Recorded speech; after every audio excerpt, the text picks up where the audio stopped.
టీచర్లకు బోధనేతర పనులు రద్దు చేసి బోధనకే పరిమితం చేయాలని యూటీఎఫ్ రాష్ట్ర కోశాధికారి రెడ్డి మోహన్ రావు, రాష్ట్ర కార్యదర్శులు కిషోర్ కుమార్, మురళీమోహన్, సీనియర్ నేత విజయ్ గౌరీలు ఉన్నారు. బుధవారం యూటీఎఫ్ ఆధ్వర్యంలో నిర్వహిస్తున్న రణబేరి ప్రచార జాత విజయనగరం జిల్లా గజపతి నగరం అంబేద్కర్ విగ్రహం వద్ద నిర్వహించారు. ఈ మేరకు అంబేద్కర్ విగ్రహానికి వినతి పత్రాలు సమర్పించారు. ఈ కార్యక్రమంలో నేతలు శ్రీనివాసరావు, భాస్కర్ రావు, ఈశ్వర్రావు, రమేష్ పట్నాయక్, రాము తదితరులు పాల్గొన్నారు. Today TV staff reporter yes Shankar, Vizianagaram జిల్లా.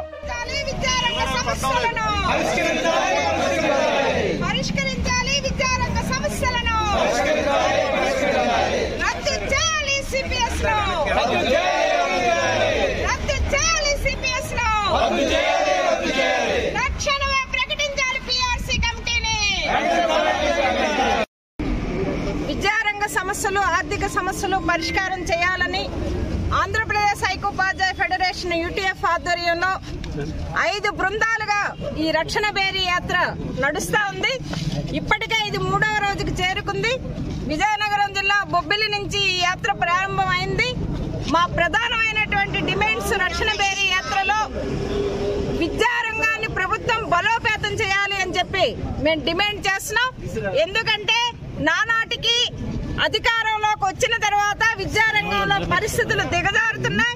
టీచర్ల సంఖ్య తగ్గుతుంది, పిల్లల సంఖ్య తగ్గుతుంది, బోధనేతర పనులు పెరుగుతున్నాయి. కనుక ఈ రకమైనటువంటి వాటిపై ప్రభుత్వం చర్యలు తీసుకోవాలని చెప్పి మేము ప్రధానంగా డిమాండ్ చేస్తున్నాం.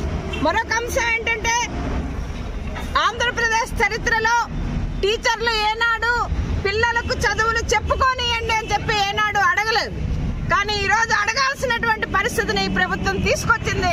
అందుకనే మేము ఈ రాష్ట్ర ప్రభుత్వానికి చెప్తున్నది ఒక్కటే, ఈ రక్షణ బేరీ యాత్ర మేము ఎందుకోసం చేపట్టామంటే బడుగు బలహీన సామాజిక వర్గాల పిల్లలకి క్వాలిటీ ఎడ్యుకేషన్ అందించడం కోసం కావలసిన సమయాన్ని, బోధనకి కావలసినటువంటి సమయాన్ని టీచర్లకు ఇవ్వాలి అని చెప్పి ఈ రాష్ట్ర ప్రభుత్వాన్ని మేము డిమాండ్ చేస్తున్నాం. Thank you.